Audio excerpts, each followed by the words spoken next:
Cümleten selamun aleyküm hanımlar. Diva Patik YouTube kanalıma hepiniz hoş geldiniz. Bugün birlikte 2 şiş dikişsiz geyikli patik yapacağız. Ben patiğimde krem, kahve ve kırmızı olmak üzere 3 tane normal patiklik ip kullandım. Şişlerim 3 numara. Modelimiz de bu şekilde hanımlar. Gördüğünüz gibi geyikli, çok güzel, çok zarif bir patik oldu. 2 şiş ile yaptım ve patiğimizin hiçbir yerinde dikişimiz yok hanımlar. Patiğimde tamamen 2 şiş kullandım. Şu taban bölümlerinde ben misinalı şiş kullanmakta zorlandığım için böyle 2 tane daha yedek şiş kullandım hanımlar. Videonun başında bunu da belirteyim. Bu patik benim elimin ölçülerine göre 37, 38 ve 39 numara ayaklar için uyumlu oldu. Hemen patiğimi kenara bırakıyorum. Burun kısmından başlayacağım. Kahverengi ipim ile 9 ilmek olarak 9 adet ilmeğimi atıyorum. 1 2 3 4 5 6 7 8 ve 9 ilmeğimi attım. Hemen şu kenara bir düğüm atıyorum. Geri döndüm. Patiğimizde baştan sona hanımlar haroşa örgü uygulaması yapacağız. Ben örgümüzün hem arka yüzünde düz örgü örerek haroşalarımı elde ediyorum. Kenar ilmeğini aldıktan sonra diğer ilmeklerimi düz yani haroşa olarak örüyorum. Sonuncu ilmeğimi de ördüm. Şimdi geri dönüyorum, ön yüzdeyim. Bu aşamada artık artırmaları yapacağız. Ön yüzde olduğumuzu da şöyle kabul ediyorum. Şu başlangıç ipimiz eğer ki sol taraftaysa ön yüzde 100 demektir. Kenar ilmeğimi aldım. İkinci ilmeğimi hemen ördükten sonra buraya şöyle bir ilmek atıyorum. İlk artırmamı sağ kenardan yaptım. Son 2 ilmek kalana kadar öreceğim. Sol kenardan da artırmamı yapacağım. Bakın son 2 ilmek kaldı. Hemen buraya da bir ilmek atıyorum. Kalan 2 ilmeğimi örüyorum. Böylece şişimde 2 ilmek arttı. 11 ilmek oldu. Geri döndüm, arka yüzdeyim. Kenar ilmeğini aldıktan sonra arka yüzde ilmeklerin tamamını örüyorum haroşa olarak. Arka yüzde artırma yapmıyoruz. Artırma işlemini sadece ön yüzde yapıyoruz. Tekrar geri döndüm, ön yüzdeyiz. Kenar ilmeğini aldıktan sonra ikinci ilmeğimi örüyorum. Hemen yine artırmamı yapıyorum. Son 2 ilmeğim kalana kadar öreceğim. Bakın son 2 ilmeğim kaldı. Tekrardan artırmamı yapıyorum ve kalan 2 ilmeğimi ördüm. Şimdi de 13 ilmeğimiz oldu hanımlar. Geri dönüyorum, arka yüzdeyim. Yine arka yüzde ilmeklerimi normal haroşa öreceğim artırma yapmadan. Her artırmada ilmek sayısı ikişer ikişer artıyor. Tekrar ön yüzdeyim. Yeniden artırmamızı size göstereyim. Kenar ilmeğini alıyorum. İkinci ilmeğimi ördüm. Tekrardan artırmamı yaptım. Şöyle. Şimdi son 2 ilmek kalana kadar öreceğim.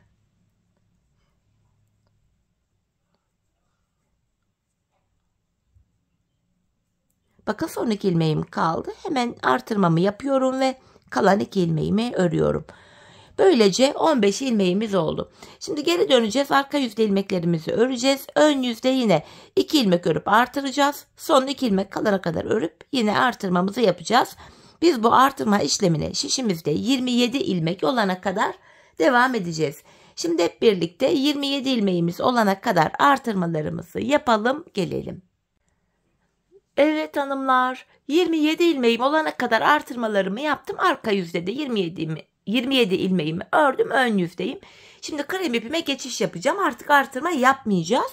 27 ilmek ile patiğimizi örmeye devam edeceğiz. İlk ilmeğimi örerek başlıyorum, renk geçişi olduğu için. Hemen ikinci ilmeğimi de ördükten sonra krem ipimin ucunu düğümleyeceğim. Patiğimiz sökülmesin diye. Şuraya düğümümü atıyorum. Artık 27 ilmek ile örmeye devam edeceğiz. Şimdi ön yüzdeyiz hanımlar. Hemen ipimizin ucunu da şöyle gizleyerek götüreceğim. Sıra sonuna kadar ilmeklerimizi yine haroşa olarak öreceğiz.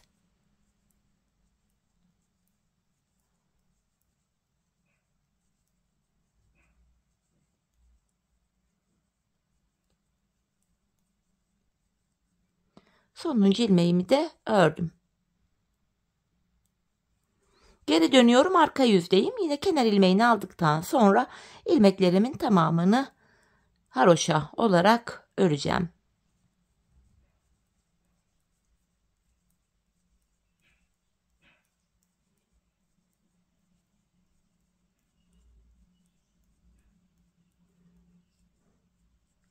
Sonuncu ilmeğimi de ördüm. Geri dönüyorum. Artık geyik modelimize başlayacağız hanımlar, bu modelimize. Toplamda 15 sıradan oluşuyor. Ön yüzde modelimizin ilk sırasını kuracağız. Kenar ilmeğimi alıyorum. Bu şekilde. Hemen ikinci ilmeğimi ördüm. 2 kremden sonra şöyle kahve ipimi aldım. Buraya bir ilmek kahve örüyorum. İlk geyiğimizi yapacağız. Bir tane krem, bir tane kahve, 2 tane krem, bir tane kahve, 2 tane krem ve bir tane kahve ördüm. İlk geyiğimizin birinci sırası bu şekildeydi. Arada 5 tane kremim var. 2, 3, 4, 5. İkinci geyiğimiz için bir kahve örüyorum. 2 krem. Bir kahve. 2 krem. Bir kahve. Bir krem ve bir tane kahve ördüm. Kalan 2 ilmeğimi krem ile örüyorum. Modelimizin ilk sırasını ön yüzde bu şekilde kurduk. Arka yüzde model kurulumu yapmayacağım. İlmeklerimizi gördüğümüz gibi öreceğiz. Ön yüzde ve arka yüzde ilmekleri örünce modelin bir sırasını yapmış oluyoruz. Bakın krem ilmeğimi ördükten sonra renk geçişi yaparken arka yüzde ipleri arka tarafta bırakıyoruz. Şöyle çaprazlamasında kenarda kahve ipimi aldım. Bir kahvemi kahve ipim ile örüyorum. Bir kremimi krem ile. Tekrardan bir kahve ilmeğim var. Kahve ile ördüm. 2 tane kremim var. Krem ile örüyorum. Yeniden bir kahve ilmeğim var. 2 tane krem. Bir kahve ilmeğimi kahve ile örüyorum. Renk geçişlerinde gördüğünüz gibi ipimi arkada bırakıyorum. Aradaki 5 krem ilmeğimi yine krem ipim ile ördüm. Tekrar kremi arkada bırakıp kahveyi aldım. Bu şekilde arka yüzde ilmeklerimizi gördüğümüz renklerle haroşa örüyoruz. Renk geçişlerinde de ipimizi arka yüzde yani patiğimizin ters tarafında bırakıyoruz.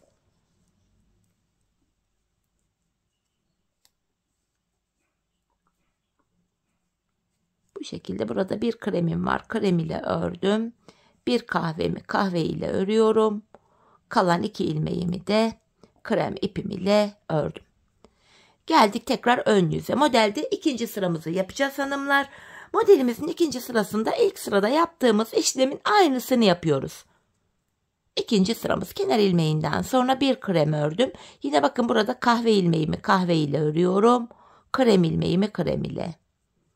Bu şekilde ilk sırada yaptığımız işlemin aynısını ikinci sırada da yapıyoruz.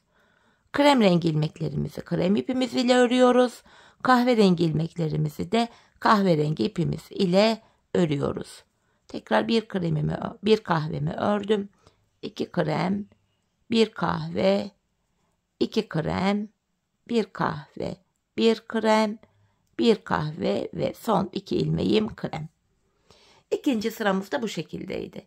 Geri dönüyoruz, yine arka yüzdeyiz. Arka yüzde tekrar ilmeklerimizi yine gördüğümüz renklerle öreceğiz hanımlar. Kenar ilmeğinden sonra bir tane kremimi ördüm. Bakın ipimi arkada bıraktım kremimi.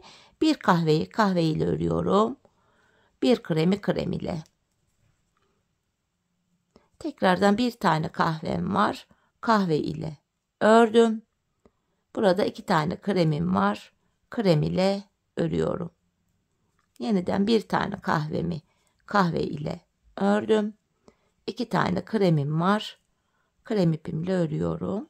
Bu şekilde arka yüzde ilmeklerimizi gördüğümüz gibi örüyoruz. Arka yüzde model kurulumu yapmıyoruz. Model kurulumu sadece ön yüzde yapılıyor. Arka yüzde de şu anda gördüğünüz üzere ilmeklerimizi gördüğümüz renklerle haroşa olarak örüyoruz. Modelin devamında artık patiğin arka yüzünü göstermeyeceğim hanımlar. Arka yüzü bu şekilde öreceksiniz. Model kurulumu yok. Gördüğümüz gibi örüyoruz ilmeklerimizi. Bir tane kahvemi kahve ile ördüm. 2 tane kremim var. Tekrardan bir tane kahvemi kahve ile örüyorum. Bir tane kremim var. Şöyle bir tane kahvemi yine kahve ipimle örüyorum. Son 2 ilmeğim de krem. Bu aşamada şöyle ipler birbirine karışıyor.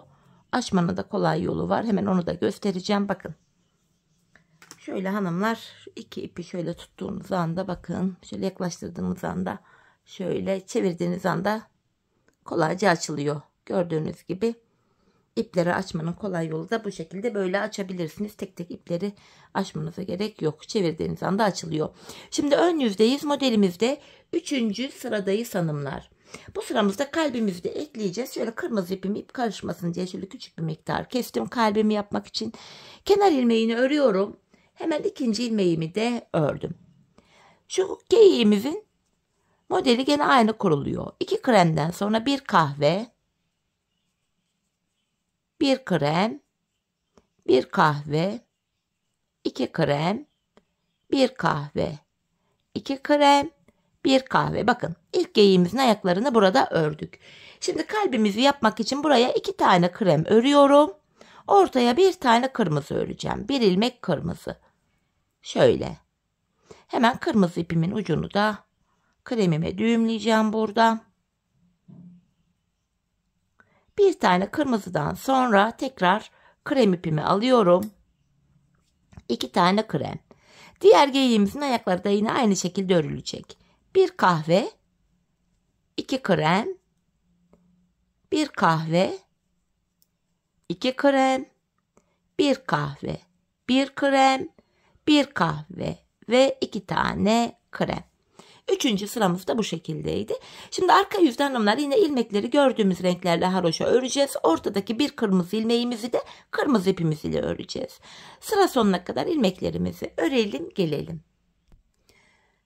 Evet hanımlar, arka yüzde ilmeklerimi ördüm. Şimdi ön yüzde modelde 4. sıradayız.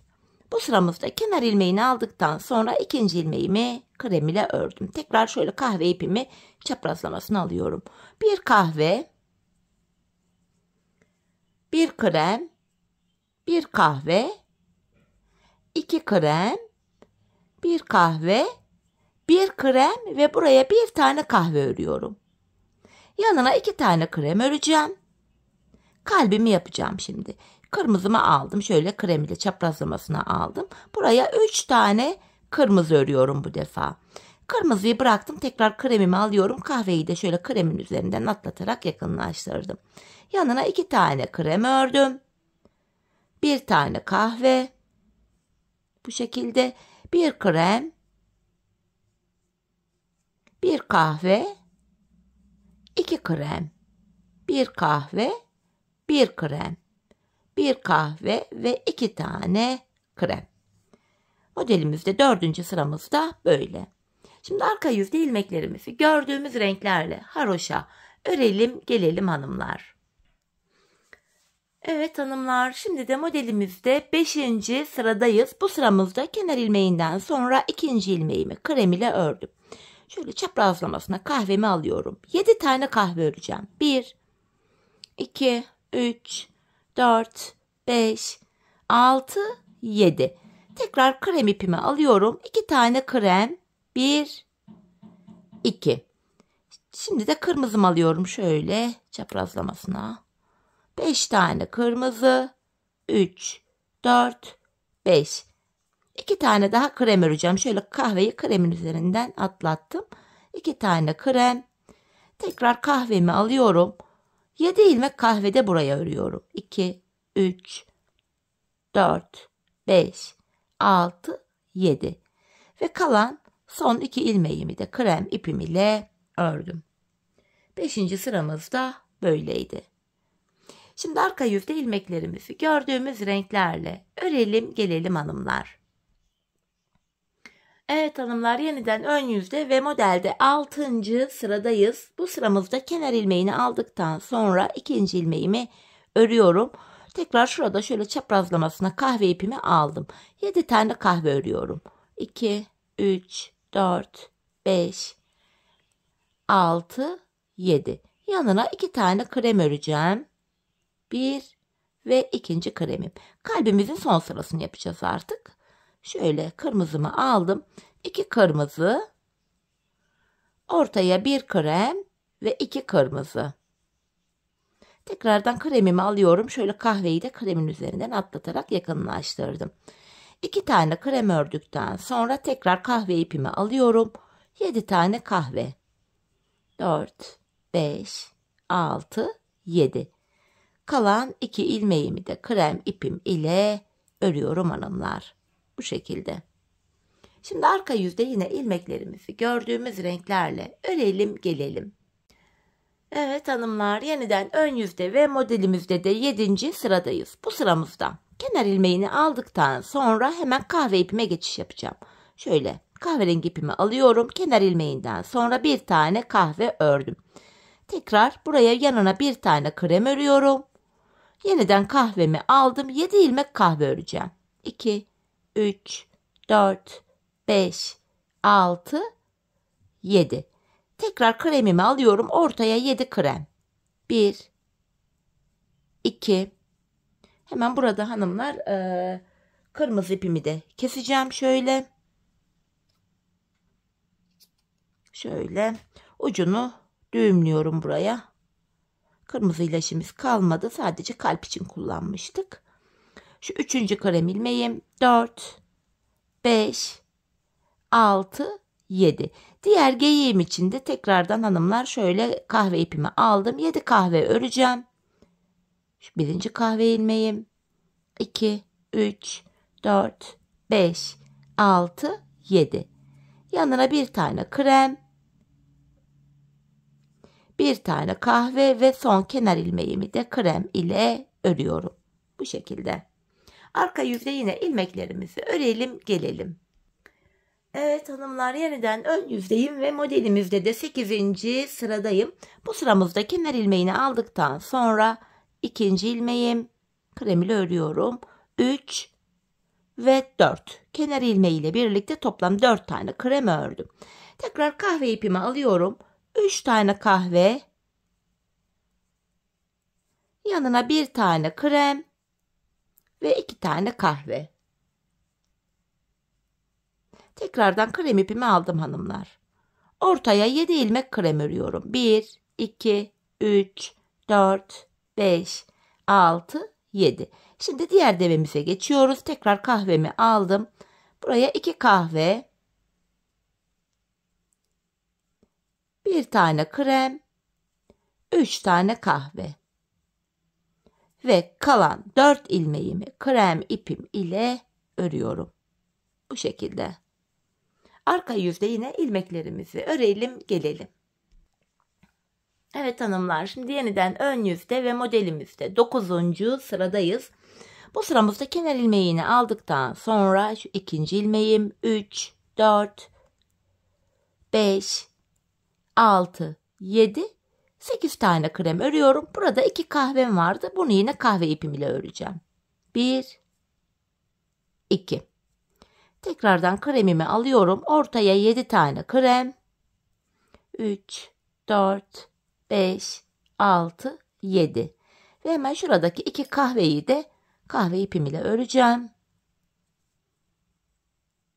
Kremimi aldım. Kalan ilmeklerimi krem ile örüyorum. 9. sıramızda bu şekilde. Şöyle şeklimiz yavaş yavaş ortaya çıkmaya başladı. Arka yüzde ilmekleri örelim gelelim. Evet hanımlar, yeniden ön yüzde ve modelimizde 10. sıradayız. Kenar ilmeğini aldıktan sonra şu 2. ilmeğim 3, 4, 5, 6, 7, 8 tane kremimi ördüm. Hemen kahve ipimi alıyorum çaprazlamasına. Buraya 5 tane kahve öreceğim. 2, 3, 4, 5. Ortaya bir tane krem, tekrardan 5 tane kahve öreceğim. 1, 2, 3, 4 ve 5. Kremimi aldım. Kalan ilmeklerimi de krem ipim ile örüyorum. 10. sıramız böyle. Şimdi arka yüzde ilmeklerimizi örüp gelelim. Evet hanımlar, yeniden ön yüzde ve 11. sıradayız. Kenar ilmeğini aldıktan sonra 2, 3, 4, 5, 6, 7, 8 tane krem ördüm. Tekrar kahvemi alıyorum. 4 ilmek kahve. 1, 2, 3, 4. Tekrar kremimi aldım. Ortada 3 tane kremim var.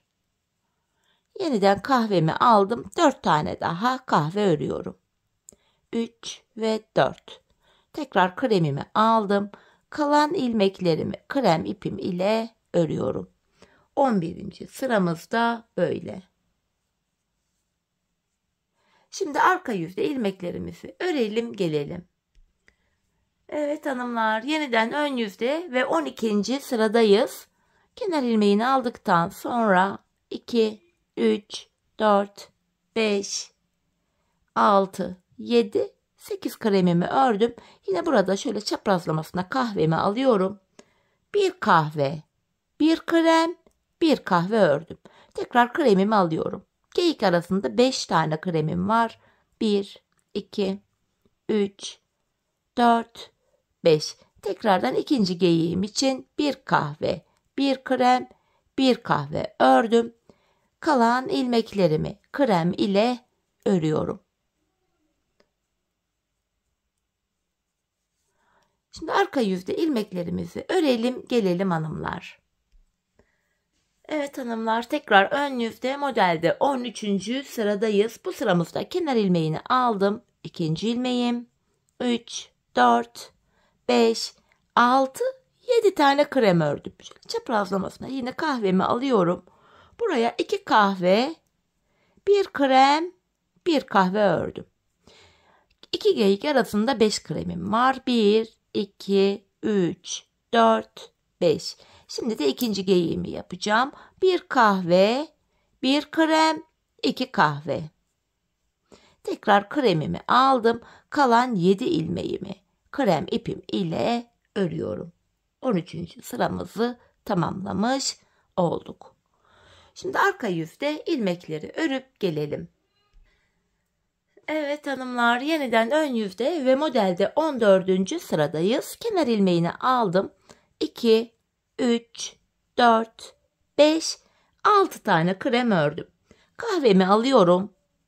Bir kahve, bir krem, bir kahve, bir krem, 2 tane kahve ördüm. Geyik arasında 3 tane kremim var. Tekrardan kahve ipimi alıyorum. İkinci geyiğimi yapacağım. 2 kahve, 1 krem, 1 kahve, 1 krem, 1 kahve. Tekrar kremimi aldım. Kalan 6 ilmeğimi krem ile örüyorum. 14. sıramızda böyle. Şimdi arka yüzde ilmeklerimizi örelim gelelim. Evet hanımlar, şimdi de modelde 15. ve sonuncu sıramızdayız. Bu sıramızda kenar ilmeğini aldıktan sonra 2, 3, 4, 5, 6 krem ördüm. Kahvemi çaprazlamasını alıyorum. Bir kahve, bir krem, bir kahve, bir krem, bir kahve, bir krem, bir kahve.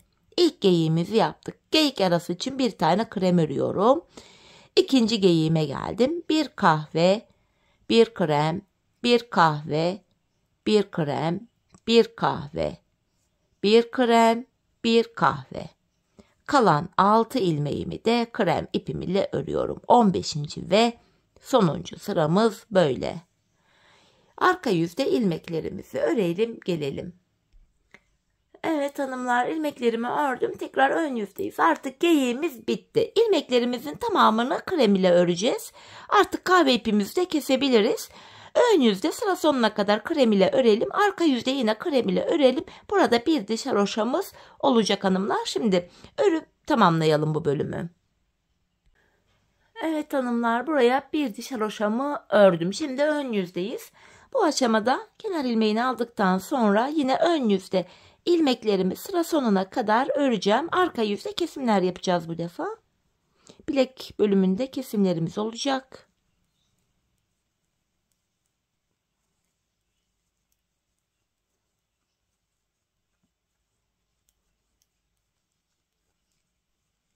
Sonuncu ilmeğimi de ördüm. Geri döndüm, arka yüzdeyim. Arka yüzde kenar ilmeğini aldıktan sonra şu ikinci ilmeğim 3, 4, 5, 6, 7, 8, 9. Kenara bakın 9 ilmek ördük. Şimdi orta kısımdan bilek bölümünden 9 ilmek keseceğim. İkişer ikişer toplayarak. Şu birinci kesimim. Şu 2, 3, 4, 5, 6, 7, 8, 9. Orta kısımdan 9 ilmek kestik. İlk 9 ilmeği ördük, 9 kestik. Bakın şurada da 3, 6, 9 ilmek kaldı. Bunu öreceğiz. Bu ilk ilmeği aldıktan sonra kalan ilmeklerimi haroşa olarak örüyorum hanımlar. Bu şekilde patiğimizin kenarlarını ayırdık. Önce şu sağ kenarı yapacağız. Sol taraftaki 9 ilmeğimiz burada beklesin. Sağ tarafı yapacağız. Burada hanımlar bakın şu geyiğimizden sonra bakın en son geyik bitmiş. 2 diş haroşa var. Biz bunu saymıyoruz. Üstüne vereceklerimizi sayacağız. 9 ilmek ile haroşalarımızı öreceğiz. Önce sağ kenarı yapıyoruz. Soldaki ilmekler bekliyor. Bakın 9 ilmeğimi ördüm. Geri dönüyorum. Kenar ilmeğini aldıktan sonra yine ilmeklerimi örüyorum. 9 ilmek ile haroşalarımızı örüyoruz burada. Tekrar geri döndüm. 9 ilmek ile buraya bir diş haroşamız oluştu. Bakın geyikten sonra ilk 2 haroşayı saymıyorduk. Bir diş haroşa oluştu. Buraya toplamda hanımlar 9 ilmek ile 4 diş haroşa olacak. Bir dişini zaten ördük. Buraya toplamda 4 diş haroşa örüp gelelim. Evet hanımlar bakın buraya 9 ilmek ile şu ilk 2 ilmeği kapattım. 4 diş haroşa ördüm. Şimdi bilek bölümünden artırmalar olacak. Yani şu bilek tarafına gelen sol kenardan. Yapacağımız işlem şu. Önce son bir ilmek kalana kadar ilmeklerimi örüyorum. Bakın son bir ilmeğim kaldı. Burada en son ördüğüm ilmeğin şu haroşa kısmına şu önüne giriyorum. Buradan aldığım ilmeğimi de ördüm. Bakın artırma yapmış olduk. Sonuncu ilmeğimi de örüyorum. Artırma yaptık 10 ilmek oldu. Geri dönüyorum. Kenar ilmeğini aldıktan sonra ilmeklerimi arka yüzde normal haroşa örüyorum. Arkada artırma yok. Yine artırmalar sadece ön yüzde. Tekrar geri döndüm. Ön yüzdeyim. Yine son bir ilmek kalana kadar öreceğim.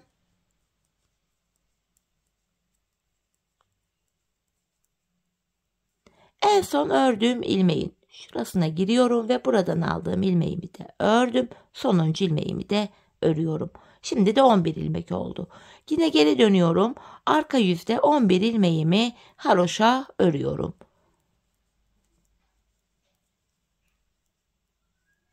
Tekrar geri döndüm. Ön yüzdeyim. Yine artırma devam edecek. Son bir ilmek kalana kadar öreceğim. Bakın son bir kaldı. En son ördüğüm ilmeğin ön kısmına giriyorum. Buradan aldığım ilmeğimi ördüm. Sonuncu ilmeğimi de düz örüyorum. Böylece 12 adet ilmeğimiz oldu hanımlar. Burada bu şekilde toplamda 14 ilmek olana kadar artırmaları yapalım gelelim. Evet hanımlar 14 ilmek olana kadar bu bölümü artırdım geldim. Artık artırma yapmayacağız. Bu kenarımızı 14 ilmek ile öreceğiz. Artık artırma işlemi yok. 14 ilmek ile kenarımızı örmeye devam edeceğiz. Bu şekilde. Geri döneceğiz. Yine 14 ilmek haroşamızı öreceğiz. Böyle devam edecek. Hanımlar ben şu patiğimizin şu kenar bölümüne toplamda şu ilk 2 diş haroşayı geyikten sonra ikisini saymıyorduk. Diğerlerini saydığımızda bakın kaç olmuş? 1, 2, 3, 4, 5, 6, 7, 8, 9. Ben buraya toplamda 14 diş haroşa ördüm. Bu benim elimin ölçüsüne göre tam oldu. Zaten 14 diş haroşayı tamamladıktan sonra hanımlar sizlere mezura ile ölçüyü vereceğim. Ona göre ölçülerinizi ayarlayabilirsiniz. Büyük ya da küçük yapmak isteyenler patiğin boyutunu burada ayarlayabilir. Şimdi ben hemen bu haroşalarımı tamamlayıp geliyorum. Evet hanımlar ben buraya 14 sıra haroşamı ördüm geldim. En son 14 sıra haroşadan sonra ilmeklerimi ön yüzde tekrar ördüm. Çünkü bu sağ kenarda geri döneceğiz. Arka yüzde kesim yapacağız. Şimdi sizlere mezura ile ölçümü vereceğim. Bakın haroşa örgü esnek bir yapıya sahip. Hiç esnetmeden olduğu gibi tutarak size ölçümü vereceğim. Şöyle burun kısmına mezuramı sıfırlayarak bakın hanımlar. Hemen buraya gelene kadar ben 18 santim olarak örmüşüm. Hanımlar 40-41 numara yapmak isteyenler burayı 19 santime tamamlayabilir. Hani ben 14 diş haroşa ördüm ama siz artık bu ölçüye göre haroşa sayısını ayarlayacaksınız. Hani ben 14 diş yaptım, belki siz 15-16 yaparsınız, belki 12 yaparsınız. Tamamen ölçülerinize göre değişir. Hani diyen olursa ki ben 35-36 numara yapacağım, şurayı 17 santim olarak yapabilirsiniz, örebilirsiniz hanımlar. Ölçümüz bu. Şimdi geri dönüyorum. Arka yüzde ilmeklerimi ikişer ikişer toplayarak keseceğim. Burada biraz gevşek, esnek bir kesim yapalım. Çünkü patiğimizin arka bölümünü örerken bu kesim yaptığımız ilmek yerlerinden ilmekler çıkaracağız. İlmekleri rahat, kolay bir şekilde çıkarabilelim diye esnek, gevşek bir kesim yapmamızda fayda var. Evet, son bir ilmeğim kaldı. Onu da kesiyorum. Hemen şu kenara şöyle 2 tane de zincir oluşturacağım. Kenarımız sağlam olsun diye. İpimi kesiyorum hanımlar. Patiğimizin sağ kenarını tamamladık. Şimdi sol kenar. Ön yüzden başlayarak sol kenarımızı öreceğiz. Sağ kenarla aynı şekilde örülecek hanımlar. Aynı sayıda yapılacak. Sadece artırma yerimiz farklı. Şimdi bu ön yüzde ilk ilmeğimi örerek başlıyorum. Hemen ikinci ilmeğimi de ördükten sonra ipimin ucunu burada düğümleyeceğim kendine. Bu şekilde. Bu 9 ilmek ile haroşalarımızı öreceğiz hanımlar. Diğer kenarıyla hep buralar aynı şekilde yapılıyor bu bölüm. Sonuncu ilmeği ördüm. Geri dönüyorum.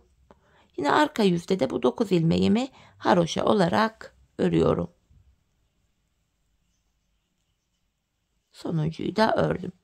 Şöyle baktığımız anda hanımlar burada da geyikten sonraki 2 tane krem haroşayı saymıyoruz. Buraya şimdi bir diş haroşa örmüş olduk. Bu tarafta 4 diş haroşa örmüştük 9 ilmekle. Yine buraya da 4 diş haroşamızı örelim gelelim. Evet hanımlar, bakın buraya da şöyle 4 diş haroşamı 9 ilmek ile ördüm. Bu sağ kenarda artırmalar yapmıştık bilek kenarından. Burada da şimdi bilek kenarından artırma yapacağız. Bakın bilek kenarı hemen başta. Kenar ilmeğini aldıktan sonra bakın sağ artırma, sol tarafın artırması şöyle oluyor. Kenar ilmeğini aldıktan sonra hemen öndeki ilmeğin şu haroşa kısmına giriyorum. Bunu düz olarak ördüm. Bu şekilde artırmamızı yaptık. Kalan ilmeklerimi yine haroşa örüyorum. Böylece 10 ilmeğimiz oldu. Geri döndüm hanımlar, arka yüzdeyim. Arka yüzde kenar ilmeğimi aldıktan sonra diğer ilmeklerimi haroşa olarak örüyorum. Arkada artırma yapmıyorum. Tekrar geri döndük, ön yüzdeyiz. Kenar ilmeğini aldıktan sonra yine hemen öndeki ilmeğimin şu ön haroşa kısmına giriyorum. Şuraya, buradan aldığımı ördüm. Kalan ilmeklerimi örüyorum. Şimdi de 11 ilmek oldu. Patiğimizin artırmalarını da bu şekilde yapacağız hanımlar. Böyle devam edecek. Ben burada 14 ilmek olana kadar artırma yapmıştık. Burada yine 14 ilmek olana kadar artırmayı yapacağız. Sonrasında artırmayı bırakacağız. 14 ilmek ile örmeye devam edeceğiz. Yine buraya şu ilk 2 geyikten sonraki 2 diş haroşa hariç buraya 14 diş haroşa örmüştüm. Buraya da 14 sıra haroşa öreceğim. Eşit olacak. Sizler de buraya kaç sıra haroşa ördüyseniz sol kenara da aynı sayıda örmeniz gerekiyor. Şimdi 14 ilmek olana kadar artıralım. Ardından 14 ilmek ile haroşalarımızı tamamlayalım gelelim hanımlar. Sonrasında kesimimizi yapacağız. Kenarına başlayacağız. Evet hanımlar, patiğimin sol kenarını da tamamladım. Geldim şimdi. Burada 14 sıra haroşam oldu. İlmeklerimi ön yüzde keseceğim. Sağ kenarda arka yüzde kesim yapmıştık. Sol kenarda kesimimi ön yüzde yapıyorum.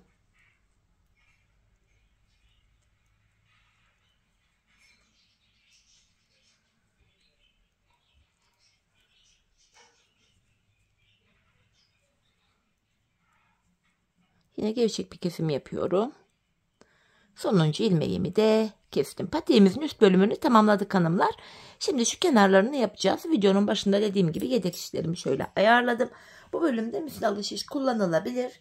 Fakat ben dediğim gibi misinalı şiş kullanmakta zorlandığım için böyle yedek şişlerle yapacağım. Şimdi hanımlar, kahve ipimi alıyorum. Kenarlardan ilmekler çıkaracağım kahve ipim ile. En son krem ilmeğim vardı. İçinden şöyle kahve ipimle bir ilmek çıkarttım. Krem ipimiz burada beklesin.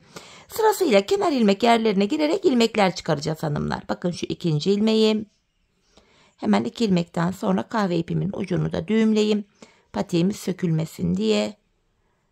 Kenar ilmek yerlerine girerek ilmekler çıkaracağız. Şu 3. ilmeğim, şu 4, 5, 6. Bu şekilde ben burun kısmına kadar, şuraya kadar hanımlar, şu başlangıç yerinde şu burun kısmına kadar 43 ilmek çıkarttım. Siz şu haroşa sayılarını benden fazla yaptıysanız ilmek sayınız birkaç ilmek fazla olur. Eksik yaptıysanız birkaç ilmek eksik olur. Bu haroşa sayısına göre ilmek değişir. Dediğim gibi ben buraya kadar 43 ilmek çıkarttım. Burun kısmına kadar ilmeklerimizi çıkaralım, gelelim. Evet, ilmeklerimi çıkarttım, burun kısmına geldim hanımlar. Patiğimize 9 ilmek başlamıştık. Şimdi 9 ilmek başladığım yerden 9 ilmek çıkaracağım, bir diğer şişime takacağım. Şöyle sırasıyla buralardan da ilmekler çıkaracağız. Başlangıç yerlerine yine ilmeğin iki kanadına birden girerek ilmekler çıkarıp şişimize takıyoruz. 3. ilmeğim, şu 4, şu ipin ucunda gizleyerek götüreceğim. 5, 6, şu 7. ilmeğim, şu 8 ve şu son kenara girerek bir ilmek de buradan çıkarıyorum. 9. 9 ilmek başladığım burun kısmından 9 ilmek çıkarttım. Şimdi bir diğer şişimi aldım elime. Diğer kenardan da ilmek çıkartmaya devam edeceğim. Diğer uca gelene kadar. Yine karşı taraftan 43 ilmek çıkartmıştım. Buradan da hanımlar 43 adet ilmek çıkaracağım. Karşılıklı ilmek sayıları eşit olacak. Diğer şişe kaç ilmek çıktıysa buraya da aynı sayıda ilmek çıkacak. Bu şekilde.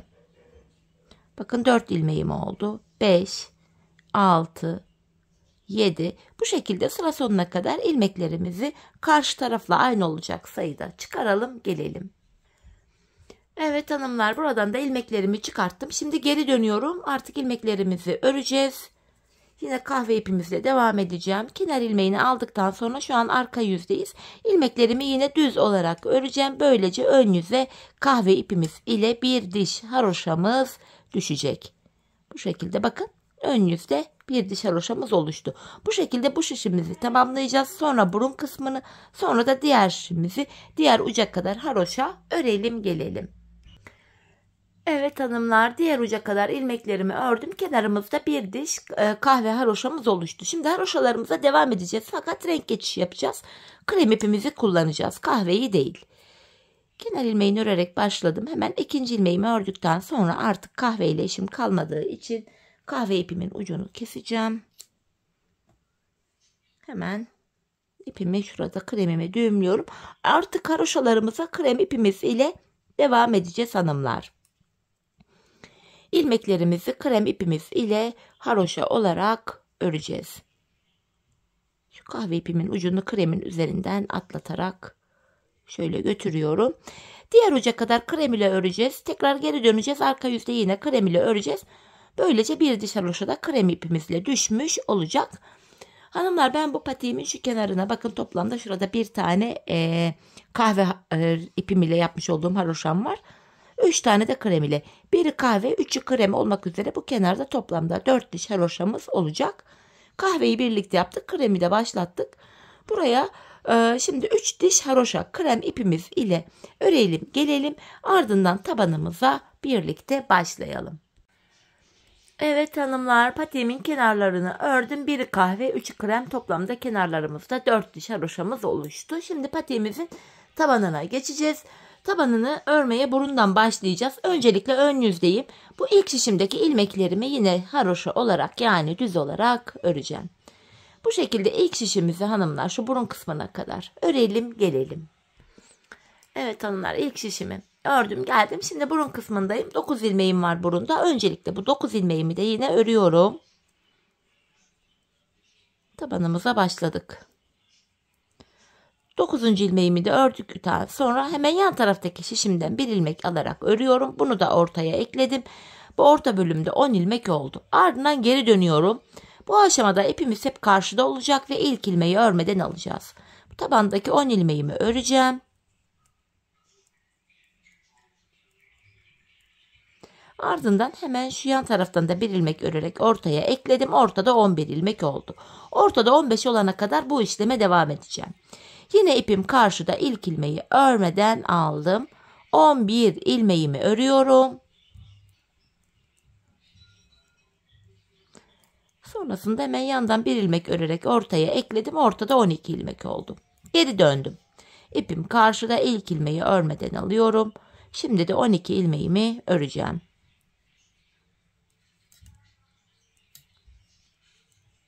Bir ilmek de hemen yandan alarak ördüm. Ortaya ekledim. Ortada 13 ilmeğimiz oldu. Geri döndüm. İpim karşıda, ilk ilmeğimi yine örmeden alıyorum. 13 ilmeğimi öreceğim.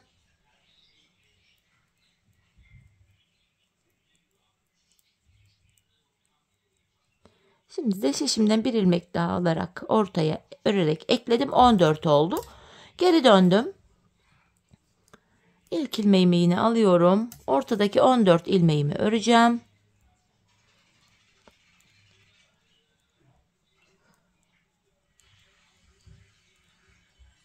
Ve kenardan bir ilmek örerek ortaya koydum. Bu ilmeği de ortada 15 ilmek oldu. Artık tabanımız hanımlar bu şekilde 15 ilmek ile öreceğiz. Kesimler başlayacak.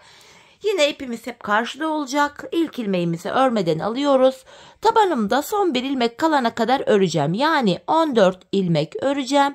15. de kesimimi yapacağım.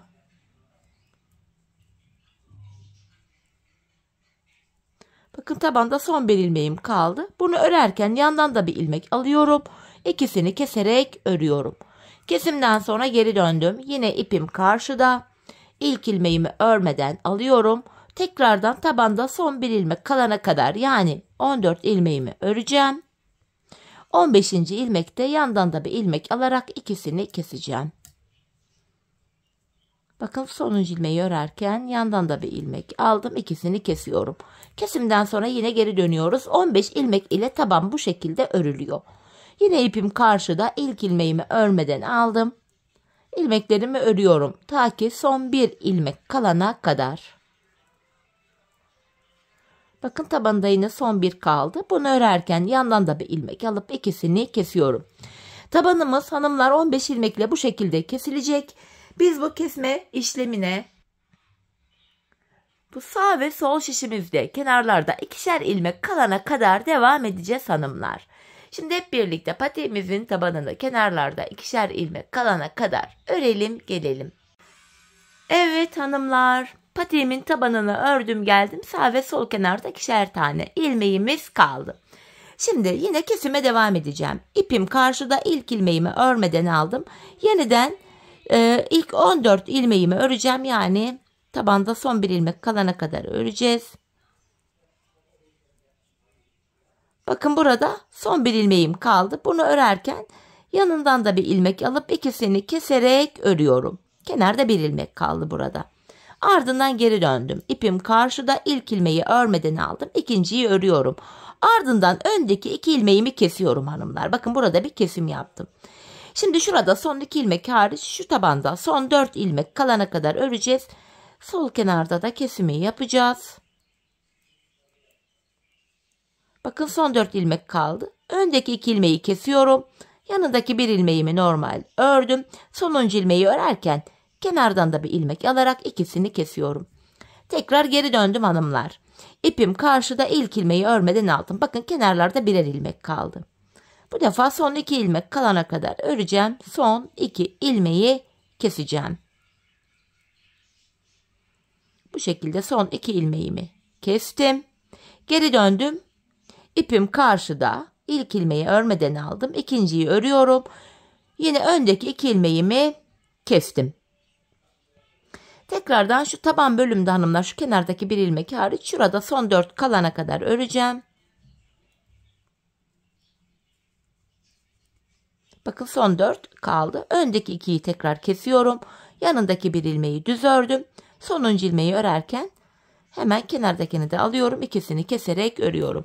Bu şekilde hanımlar burada 3, 6, 9, 10, 11 ilmek kaldı.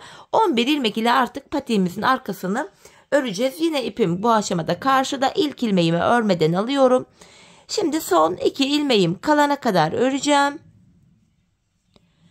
Son 2 ilmeğimi kesiyorum. 10 ilmek kaldı. Bu aşamada hemen şurada kenar ilmek yerleri var. İlk kenar ilmek yerine ilmeğin 2 kanadına birden girerek ilmek çıkarttım. Tekrar 11 ilmek oldu. Bu şekilde hem patiğimizin arkasını örmüş oluyoruz hem de arka bölüm şu kenarlara eklenmiş oluyor. İlmek çıkarttıktan sonra geri döndüm. İpim karşıda, ilk ilmeği örmeden aldım. Yine son 2 ilmeğim kalana kadar öreceğim. Son 2 ilmeğimi kesiyorum. Şu sağ kenardan ilmek çıkartırken geri dönüyorum. Ön yüzde çıkaracağım. Öyle daha çok kolayıma gidiyor. Hemen şuradaki kenar ilmek yerine girerek ilmeğimi çıkarttım. Patiğimizin arkası böyle yapılacak. Son 2 ilmek kalana kadar öreceğiz. Son 2 ilmeği keseceğiz ve sıradaki kenar ilmek yerine ilmeğin 2 kanadına birden girip ilmek çıkaracağız. Tekrar geri dönüyorum. Yine ipim karşıda, ilkini örmeden aldım. Son 2 ilmeğim kalana kadar öreceğim yine.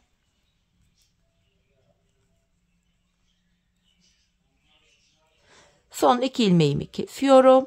Ardından geri döndüm. Hemen bir sonraki kenar ilmek yerine girerek ilmeğimi çıkarttım. Arka bölümü böyle tamamlayacağız. Biz bu işleme şuraya bakın. Şuraya ve şuraya gelene kadar, yani son kenar ilmek yerlerine gelene kadar devam edeceğiz. Şimdi patiğimizin arkasını tamamlayalım, gelelim. Evet hanımlar, patiğimin arka bölümünü tamamladım, geldim. Artık 11 ilmeğim var. İlmeklerimi kesiyorum buradaki. Patiğimizin örgü bölümünü böylece tamamladık.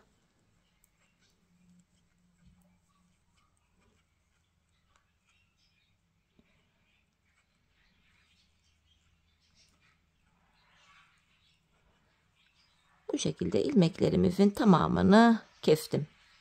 Hemen şurada tümsek bir görüntü oluşmasın diye ben tığım ile şu dibine batarak burayı düzleştiriyorum. Şöyle bir tane de zincir çektim.